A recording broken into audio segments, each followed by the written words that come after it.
Hi, welcome back. So today we're looking at the managing people in organizations, and we're looking at the last learning outcome for this unit. So we've had 7 learning outcomes, and we're going to have a look at learning outcome 7 today. So let's scroll down. So today's learning outcome is know how to manage change. So there are 2 pass criteria in here. So 7.1, explain why organizations must embrace change. 7.2, describe the most common reactions to change. 7M1 is the merit criteria. So explain the 4-step change management process and how it can help organizations. And then 7D1, assess your own reactions to change. Now I'll point you out to the indicative content again, towards the bottom. Each heading goes for 1 learning outcome, so that's learning outcome 1, recruiting the right people, and so on. The one that we're looking at today will be making change positive. So that is what you would need to look at when you're looking for your assignment. So let's make a move on to the slides.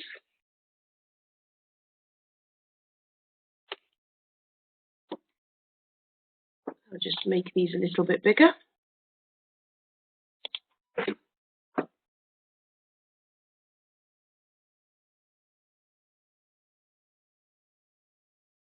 So learning outcome 7, know how to manage change.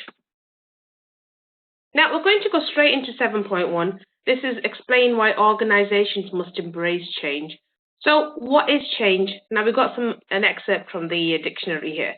So the verb of change is to make or become different. So it's to propose a change to the law or something like that, or to take or use another instead of. So maybe changing your name, maybe changing your title. And then the noun of this is to act. So the act or instance of making or becoming different. So you might change from a nomadic society to an agricultural society. So the process of change is causing a function or a practice or something to become different compared to what it was or what it is at the moment. So companies actually go through changes quite a lot, and they can go through changes in a specific division as well. So as a whole or just within certain divisions. So something like a marketing division, or if they have a call center, then they might want to outsource it to a different country. So that is a change.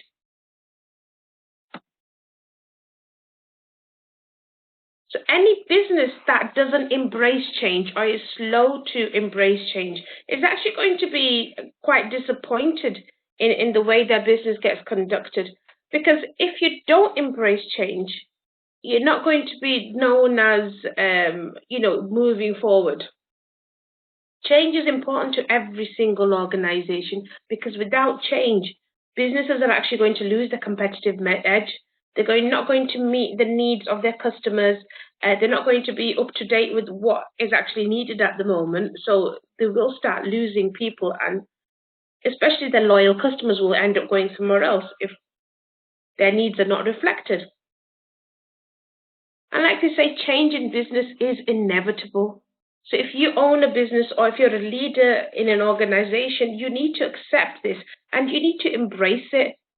So if you recognize that there's a need for change and you take the necessary steps to adapt your business and its working practices, you can often have a lot of unexpected benefits. Now, there's a lot of reasons why embracing change is vital in businesses, and we've got a few outlined over here. Now, crisis. Now, I'm sure you remember the September the 11th incident that happened in America.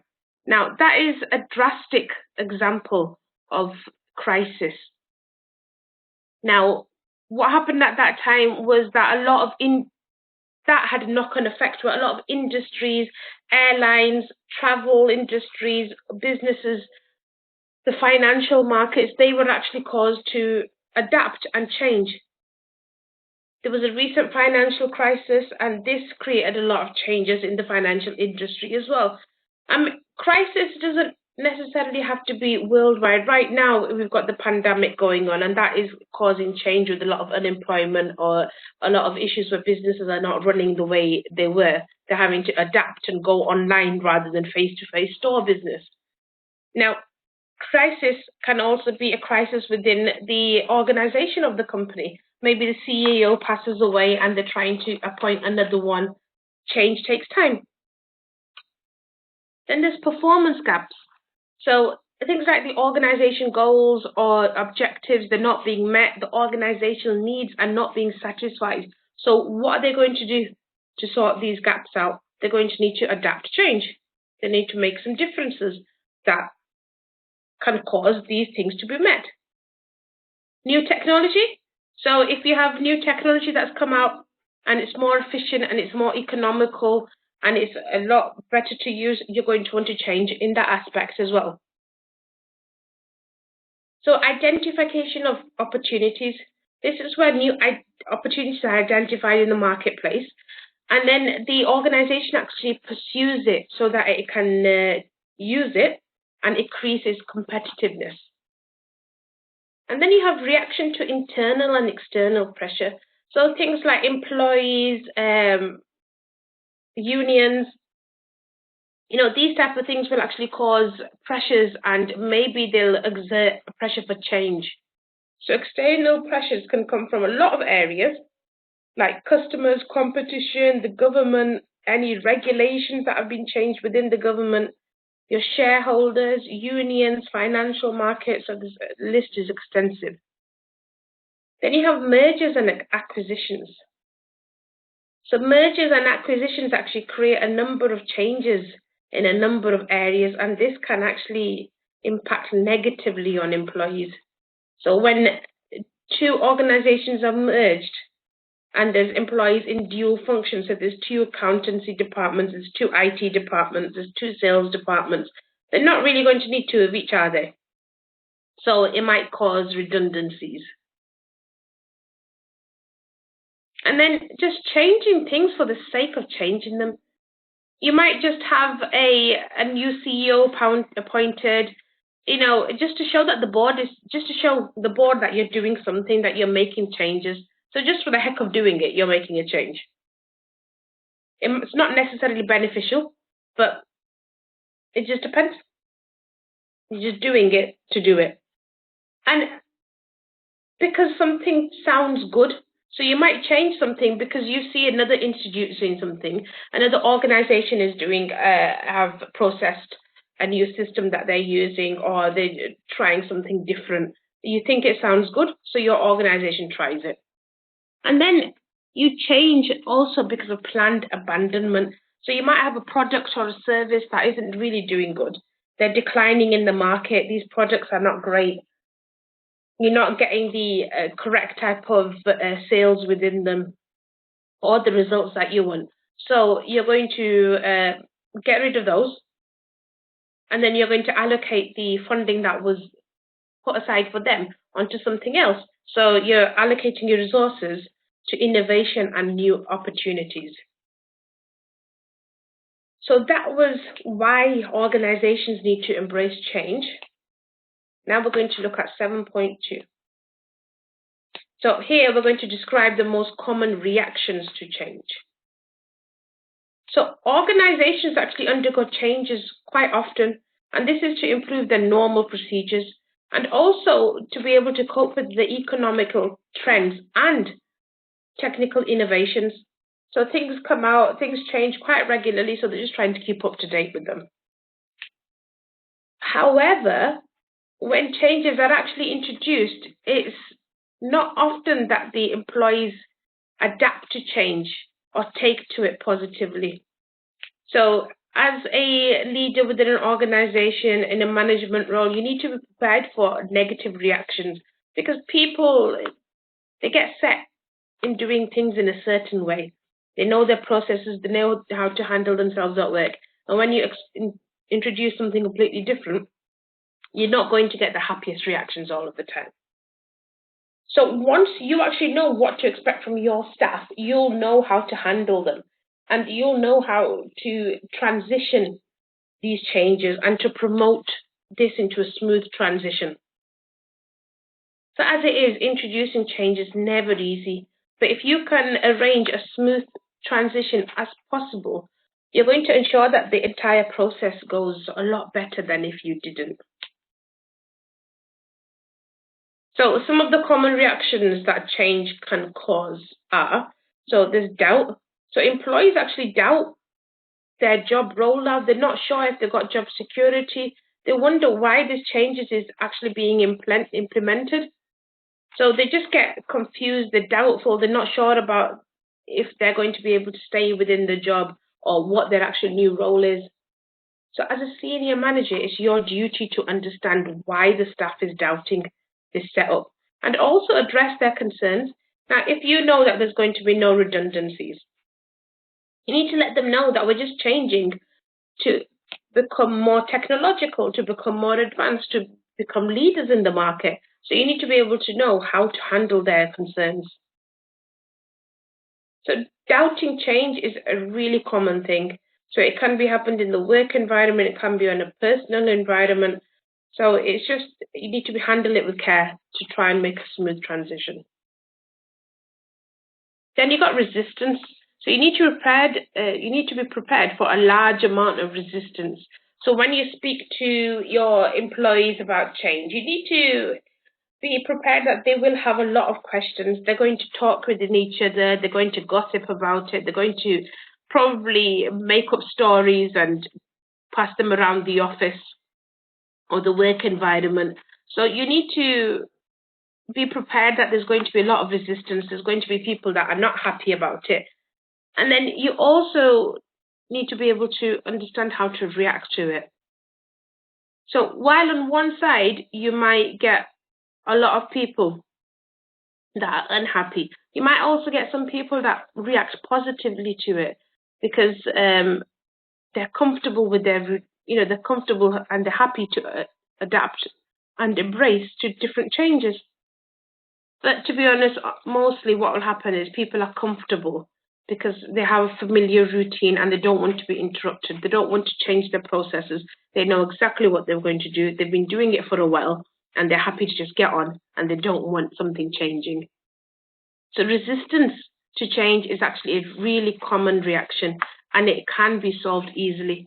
So if you speak to your employees, if you involve them in the change and also the decision-making process, and then explain to them how it's going to benefit them and the organization, this actually helps. So let them feel like they're involved within these changes. And then some people might feel angry. So older employees that have been there for a very long time, they may especially feel angry if you're introducing technical changes. Now, they might be used to doing things in a certain aspect, pen and paper or, physically filing things. And now if you're introducing a new system that they're not used to, or maybe they've got used to a particular type of system and they find it hard to adapt, this will make it harder for them. So they're going to be angry about it. So old timers do find it difficult to adapt to the use of new programs and devices. So they feel that their life at work is being threatened. Now, the best way forward in this case is to train employees separately. Now, if you've got older employees and you've got younger employees, it's not the most ideal situation to train them together because the younger ones might be more used to technology and advancements. So they might pick up on new systems a lot easier. And then if you're having them bunched up with the older employees, they're going to feel left out. They're going to feel like we don't know what's going on. They're going to feel left behind. And it might discourage them morally and within themselves. So it's always a good idea to have the younger employees on one side, give them different training sessions, and then the older ones, you can go towards their pace. So if you're trying to bunch everyone together, you've got younger employees, you've got older employees, you're going to have to go on a certain pace. You go too slow, the younger employees are going to lose interest. If you two go too fast, the older employees are going to feel discouraged. So it's a good idea to train them separately because this will be a smoother transition and give them time to adjust. And then it can cause uncertainty. So you will have an array of uncertainty from the staff members when you first talk about this change. So basically, staff need to know what to expect and how to adapt well. So you need to put yourself in their situation and understand what they feel, how they feel. So if you gather everyone up and say, right, we're changing our systems today, or we're merging with another company, you need to actually explain to them what is going to happen, not just make a statement and walk away. Uncertainty is natural and it comes out of change. So if people aren't sure with how to deal with it well, if they don't know exactly what's going on, then they're going to become even more uncertain. So try to help them to adjust from day one, tell them what's happening, why it's happening, and this will actually help the transitioning process go well. And our last 2 points are non-active. People will resist to change and they'll choose to remain in denial. So they'll probably just carry on using the same old systems or carry on doing the work that they normally did. And they're like, no, nothing's changing. We're just going to do what we normally do. You need to address this issue. Because they're going to think, oh, I'm just being left to do my own devices. This is okay. But it's not okay because you need to transition them as well. So address it as soon as possible, as soon as you notice it's there, and then you'll be able to deal with it. And then you can have proactive and positive reactions. So this is the way that you want people to feel. This is the way you want your employees to feel. In an ideal world, you go up to them and you'll say, right, we're changing this, this, and that. And you'll be met with, wow, that's amazing. I can't wait. That's fantastic. Mostly that doesn't happen, but it would be amazing if it does. If it's proactive, you feel like you're more in control. If there's positive changes, you know that your employees are much happier to go along with what you want to do with them. So you can feel proactive and positive because you feel like you've got more control of the situation and it's going to cause less stress and less frustration as well. So that was 7.2. We just talked about the different reactions to change that people might actually go through. Now we're going to go on to the merit criteria, which is 7M1, explain the 4-step change management process and how it can help organizations. So we've got this here. So there's 4 steps: prepare, execute, manage, and reinforce. So prepare for the change. So scope the change management program, check what's happening, what sort of things are available at the moment, what sort of incentives are there, what programs are there, what new systems are around. Is this suitable for your organization? And then build the change management team. So get a team together, get them to scope everything out, and actually look at the processes that are actually going to go into change. Then execute the change. So develop the change management plans and then execute them. So obviously you're going to spend some time developing these changes before you introduce them to your staff. So manage the change. So integrate the change management plans with your primary plan. So integrate this. You've prepared. You've looked at what changes you want to make. You've made a plan of how you're going to do this. Now you need to manage it. Now that it's being executed, how is it going to be managed? So manage the process, manage the training that needs to go into it, manage the purchasing of new equipment, manage the staff attitudes, and then reinforce the change. So once all of this has been done, you know that we've got a system that we're changing here now. So look back at it now. You've had new systems bought in, you've told your staff members. Now you need to reinforce this. You need to make sure that people are actually following through and they're actually doing the things that you've asked them to do. So evaluate your execution. Is there something you can change? Is there something that can be corrected? If there is something that can be corrected or changed, implement your corrective actions, go back and change those actions. See if there's something that you can correct in accordance to that. Now, how can this change actually help organizations? Now, as we've talked about earlier, excuse me, Like I was saying, as we talked about earlier, change is very beneficial to organizations. Now, if you're not changing, you're falling behind the times, you're going to lose your customers, you're not going to be up to date. So the best things for organizations is you're going to be up to date, you're going to most likely try and be leaders of the market. You're going to maintain your customer base because you're adapting to the changes that are happening in the environment. You're reflecting their needs. Hopefully, you'll end up making more profit. And then also you'll have a nice workforce who is trained and adaptable to change.